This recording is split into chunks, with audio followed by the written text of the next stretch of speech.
दोस्तों, अगर आप भी अपना खुद का एसी का सर्विस सेंटर खोलना चाहते हैं या अपने एसी टेक्नीशियन के सफर को और ऊंचाइयों पे लेके जाना चाहते हैं, तो दोस्तों आज हमारे साथ है मिस्टर स्वरण सिंह जी, जो कि मित्सुबिशी इलेक्ट्रिक का सर्विस सेंटर चला रहे हैं पटियाला शहर में पिछले 15 सालों से, और इनके पास तकरीबन 20 से 25 एसी टेक्नीशियनों की टीम है। तो स्वरण जी से बात करते हैं भी वो कैसे इस तरीके से सर्विस सेंटर को चलाते हैं और इसको मैनेज करते हैं। मेरा नाम सरवन सिंह है और मैं मित्सुबिशी इलेक्ट्रिक का सर्विस सेंटर पिछले 10 सालों से पटियाला एरिया में चला रहा हूँ। एसी का सर्विस सेंटर चला रहे हो? हाँ जी। तो आपको इस काम में आने की सलाह किसने दी और सर्विस सेंटर चलाने का ख्याल, सर्विस सेंटर को चलाने का आपके मन में ख्याल कैसे आया, और आपको सर्विस सेंटर दिलवाया किसने दिलवाया, या आपकी पहुंच थी, या पहले बिजनेसमैन थे या टेक्नीशियन थे इस लाइन में आने से पहले? नहीं, मैं पहले एज एसी टेक्नीशियन था। मैं खुद ओनिडा में जॉब करता था सर्विस सेंटर में। तो मैंने 3 साल 2007 से लेके 2010 तक 3 साल ओनिडा में as a technician, AC technician के लिए काम किया। तो मेरे को थोड़ा बहुत एक्सपीरियंस था। उसके बाद मैंने 2 साल डीलर के पास काम किया। जब डीलर के पास काम कर रहा था तो मेरे को शार्प कंपनी का इससे पहले एक मौका मिला। तो मैं शार्प पे एक कंप्लेंट पे गया था। तो मेरे को एरर कोड का मालूम करना था। तो मैंने कंपनी के एम्प्लॉय से फोन किया, जो कंपनी का एएसआई था। तो वो मेरे नॉन निकले, तो उनसे बात हुई। वो कहते कि हम सर्विस सेंटर ढूंढ रहे हैं पटियाला में, कि आप करने के इच्छुक हो? तो मैंने बोला हाँ कर सकते हैं, अगर मेरे को मौका मिल रहा है तो मैं जरूर करूंगा। तो 2010-11 में क्या, तो काम भी कम होता था एसी का, अब तो बहुत ज्यादा है। तो हमारे पास सिर्फ 2 एसी के टेक्नीशियन ही थे, मैं और मेरा ब्रदर, हम दोनों ही काम करते थे। तो मेरे को मौका मिला तो मैंने शार्प का सर्विस सेंटर पटियाला फतेहगढ़ में शुरू कर दिया। तो उसके बाद 3 साल करने के बाद जब 2014 में लास्ट में मित्सुबिशी का सर्विस नेटवर्क लॉन्च हुआ, तो जो हमारे ऑफिसर थे वो मित्सुबिशी में चले गए। तो उन्होंने जो पुराने सर्विस सेंटर चल रहे थे उसी को दोबारा ऑफर दिया कि आप मित्सुबिशी का भी करना चाहते हो तो ये बढ़िया कंपनी है, टॉप ब्रांड है। तो वो मेरे को मौका फिर दोबारा मित्सुबिशी में मिल गया। तो तब से लेके 2014 से लेके 2025 का खत्म होने वाला है, तो हम मित्सुबिशी का रेगुलर पटियाला में सर्विस नेटवर्क चला रहे हैं। तो स्वरण जी, अगला सवाल जो हमसे ये आपसे ये है कि एक लोकल सर्विस सेंटर में और एक लोकल शॉप जो टेक्नीशियन खोलता है, उन दोनों में क्या डिफरेंस आता है? दोनों में से अच्छा मार्जिन कौन कमा पाता है? नहीं, दोनों ही अपनी जगह सही है। लोकल शॉप में ये है कि आपको अपनी मतलब अपने से ज्यादा काम करके दिखाना पड़ता है किसी कस्टमर को। लोकल और ब्रांड सर्विस सेंटर में मेन फर्क ये है कि जो पहले क्या था कि पहले अच्छे मैकेनिक होते थे लोकल में, तो कस्टमर उनसे काम करवा लेता था। आजकल हर एक जो पढ़ा लिखा कस्टमर है, जिसने मतलब एक हाई ब्रांड प्रोडक्ट लिया है, तो वो चाहता है कि मेरा कंपनी से ही काम हो। तो उस वजह से आजकल कोई भी कस्टमर है वो कंपनी से काम करवा के खुश है, क्योंकि उसमें कोई भी जवाब दिया तो वो कंपनी की हो जाती है। लोकल में क्या है, अगर जो तो कोई पुराना 15-20 साल 10 साल पुराना टेक्नीशियन है तो वो अपनी जिम्मेवारी से काम करता है। कई नए टेक्नीशियन आते हैं वो जो हर साल अपनी शॉप ही चेंज कर देते हैं, तो वो कस्टमर उनसे काम करवाना खुश नहीं है। वो थोड़ा टाइम ही काम चलता है। अगर वो कोई अच्छा मैकेनिक है जो पिछले 15-20 साल 30 साल से किसी कस्टमर के नेटवर्क में है, तो कस्टमर उससे काम करवा लेता है। कुछ जैसे बड़े साइटें हैं, या बड़े होटल इंडस्ट्री है, या कमर्शियल काम है, या किसी मतलब कोठी में 10 एसी लग रहे हैं, 15 लग रहे हैं, तो वो कंपनी से ही काम करवाना चाहता है। सर्विस सेंटर को ये बेनिफिट हो जाता है कि जो कंपनी के थ्रू है, कंपनी की ब्रांड इमेज होती है, उसकी वजह से सर्विस सेंटर के पास बहुत ज्यादा काम आता है। तो हमारा अगला सवाल आपसे है कि अगर कोई हमारा एसी टेक्नीशियन भाई आज किसी ब्रांड का एसी सर्विस सेंटर लेना चाहता है या खोलना चाहता है, तो उसके पास मिनिमम कितनी जगह होनी चाहिए और कितने जानों की टीम होनी चाहिए और कितनी इन्वेस्टमेंट आ जाती है एक छोटा या बड़ा सर्विस सेंटर खोलने के लिए? इन्वेस्टमेंट की तो देखो अलग अलग कंपनी का अलग अलग हिसाब है। जो मिनिमम सर्विस सेंटर के लिए जगह रिक्वायर है वो कम से कम 1000 स्क्वायर फुट जगह होनी चाहिए।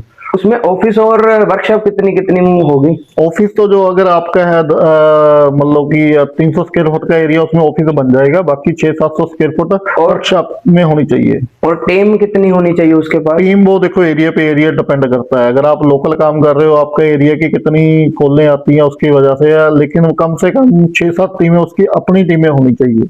किसी हमारे एसी टेक्नीशियन भाई ने सर्विस सेंटर लेना है या उसका मन है सर्विस सेंटर को खोलने का, तो वो अपने उसको सर्विस सेंटर का प्रोसेस क्या है? वो किससे मिले सर्विस सेंटर लेने के लिए? या कंपनी में मेल करे, या उसके लोकल डिस्ट्रीब्यूटर से मिले, या जो उसका डीलर है उससे मिले? उसका क्या प्रोसेस होता है, थोड़ा डिटेल में बताइए। देखो उसका ये प्रोसेस है, जो तो सर्विस सेंटर पहले चल रहा है उसको तो कंपनी कोई ना कोई ऑफर करती रहती है। अगर किसी नए टेक्नीशियन ने मतलब नया ऐड करना है सर्विस सेंटर, तो पहले तो वो किसी डीलर के साथ मतलब काम काम करे, अगर डीलर का या डिस्ट्रीब्यूटर का काम कर रहा है, अगर वो अच्छा काम कर रहा है तो डिस्ट्रीब्यूटर खुद उसको रिकमेंडेड करेगा कि अगर वो कोई नई कंपनी का सर्विस सेंटर कोई ढूंढ रही है कंपनी, तो वो उसी टेक्नीशियन का नाम लेना चाहेगा जो उसका काम सही कर रहा है। तो ज्यादातर जो आजकल हमारा नेटवर्क चल रहा है, अगर डीलर ही ज्यादा पॉइंट कराते हैं कि हाँ मैंने इस लड़के से काम करवाना है, इस टीम से काम करवाना है, तो सर्विस सेंटर उसको इजी मिल सकता है। ये जो सर्विस सेंटर लाइन में जो जैसे सर्विस सेंटर मान लो कोई टेक्नीशियन ले रहा है, तो उसमें सबसे बड़ी चुनौती ये होती है कि गर्मियों के दिनों में हमारे पास जो कॉल की रेशो होती है वो बहुत ज्यादा होती है, और कई बार जो हमारी टीम के मेंबर भी प्रॉपर नहीं होते या छुट्टी मार जाते हैं, तो उस समय हम कस्टमर को मैनेज आप कैसे करते हैं और कस्टमर को सेटिस्फेक्शन कैसे करते हैं? उसके लिए कितना एक पेशेंस लेवल चाहिए एक टेक्नीशियन को? देखो, उसमें पेशेंट लेवल तो बहुत ज्यादा चाहिए। उसको मैनेज करने का सबसे अच्छा तरीका यही है, क्योंकि ज्यादातर जो लोड होता है पीक लोड वो मार्च से शुरू हो जाता है, ज्यादातर 15-20 मार्च के बाद। मार्च अप्रैल जो आपका सर्विस लोड होता है उधर से फिटिंग की कॉल आती है। अगर आप उसको इजी करना चाहते हैं, सबसे पहले आप सर्विस है जो जनवरी से शुरू करवाएं। अगर आपकी 70% सर्विस भी जनवरी में हो जाती है तो आपका वो मार्च अप्रैल वाला लोड कम हो जाएगा। बाकी एसी की जो इंडस्ट्री है इसमें आप जितने मर्जी लड़के रख लो, काम हर साल बढ़ता जा रहा है, वो कम ही होते हैं।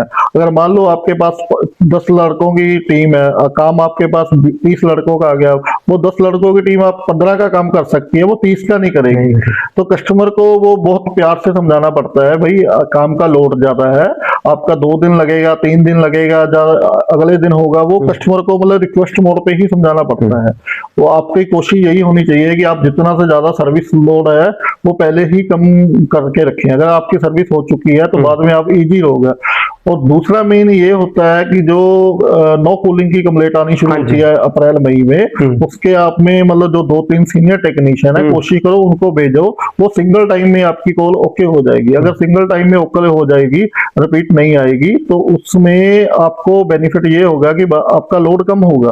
अगर मान लो आप जूनियर टेक्नीशियन को भेज रहे हैं, जूनियर टेक्नीशियन सिर्फ एक एसी फिटिंग कर सकता है और सर्विस कर सकता है, लेकिन जो गैस फिलिंग है या नो कूलिंग की कंप्लेंट है, जो कस्टमर का मतलब प्रॉपर तसल्ली करवा सकता है, तो वो सीनियर टेक्नीशियन ही करवाएगा। तो अगला सवाल आपसे ये है कि पाजी आपसे ये है कि सर्विस सेंटर में जो काम चलता है वो पूरा साल काम चलता है या सिर्फ 4 महीने ही काम चलता है? क्योंकि और जो आप उन लड़कों को जो सैलरी देनी है, क्योंकि वो लड़कों की सैलरी तो पूरा साल ही चलेगी, पूरे 12 महीने, और काम का लोड, अब फिर वो सैलरी कैसे मैनेज करते हैं उनकी? उसका देखो, अगर वो हर एक सर्विस सेंटर का अपना सिस्टम होता है। ज्यादातर सर्विस सेंटर क्या करते हैं, अगर वो ओनली एसी कर रहे हैं तो तकरीबन 8 महीने तो उनके पास प्रॉपर लोड है। जो 4 महीने कम लोड होता है उसमें हम कस्टमर को ऑफर दे सकते हैं कि जैसे हम जो 5-6 साल पुराना सर्विस सेंटर, उसके बारे में डाटा हो जाता है एसी का, वो कस्टमर को जो सीजन में प्राइस है उसमें कुछ लेस करके अपनी तरफ से कोई ऑफर दे सकता है, तो वो सर्विस ही उसका मतलब बचा सकती है कि सर्विस आप ज्यादा से ज्यादा जैसे अक्टूबर नवंबर में करवा सकते हैं, दिसंबर तक, 15 दिसंबर तक सर्विस हो जाती है। जैसे हम करते हैं 15 दिसंबर तक रेगुलर कॉलिंग करके, जो पिछला आउट ऑफ वारंटी सर्विस है वो भी कस्टमर को ऑफर देके करते हैं। जो सेम सीजन है एसी नया लगा होता है उसको भी हम 15 दिसंबर तक सर्विस करते हैं। 15 दिसंबर से लेके 15 जनवरी तक जो पंजाब में जैसे ज्यादा सर्दी पड़ती है, धुंध होती है, तो कस्टमर सर्विस नहीं करवाता, तो वो सिर्फ 1 महीना मतलब हमारे लिए ऑफ सीजन है, 11 महीने हम काम करते हैं। तो बाकी सर्विस सेंटर भी ये चाहिए उनको कि वो सर्विस पे जोर डाले, क्योंकि सर्विस एक ऐसी मतलब चीज है कि जो अगर हम जितना एसी बिकता है किसी भी कंपनी का, वो 100% कोई भी कंपनी सर्विस नहीं कर सकती।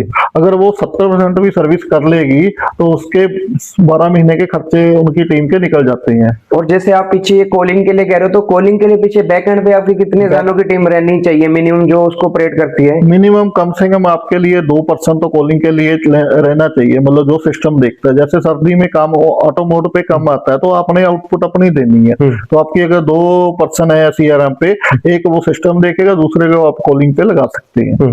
इसके दूसरा काम ये हो सकता है, जैसे सर्दी में ऑफ सीजन आता है तो जो नई कंस्ट्रक्शन होती है वहां पे हम विजिट कर सकते हैं, जैसे सेलमैन करता है।